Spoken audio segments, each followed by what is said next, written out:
హరిత విప్లవం అంటే ఏమిటి? హరిత విప్లవము విజయాలు మరియు వైఫల్యాలను చర్చించండి. 1960 వ్యవసాయ రంగ ఉత్పత్తిని పెంచుకునేందుకు అధిక దిగుబడినిచ్చే వంగడాలు చేయడానికి ఎంఎస్ భారతదేశంలో హరిత విప్లవాన్ని రాముడు కృషి చేశాడు. హరిత విప్లవం విజయాలు: వ్యవసాయ ఉత్పత్తి పెరిగింది. మూడో ప్రణాళికలో సగటు 81 మిలియన్ టన్నులు ఉన్న ఆహార ధాన్యాల ఉత్పత్తి 12 ప్రణాళికలో 2060 మిలియన్ టన్నులకు చేరింది. రైతుల ఆదాయం పెరిగింది. ఆహార ధాన్యాల దిగుబడి పెరిగింది. స్వతంత్ర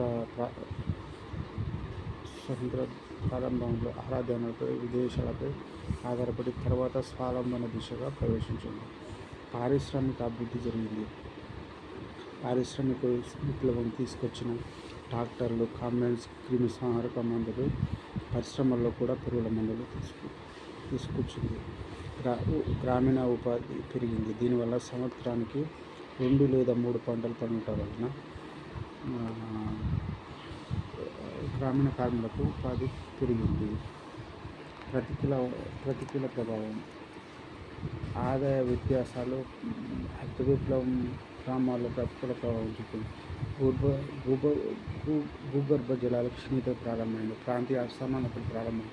పర్యావరణ సమస్యలు నేలలో లవణీయత క్షీణించింది. ముగింపు: భారతదేశంలో హరిత విప్లవం యొక్క ప్రభావం రైతులు, మానవ ఆరోగ్యం మరియు పర్యావరణాన్ని రక్షించుకుంటూ ఆధునిక వ్యవసాయానికి ప్రయాణించింది.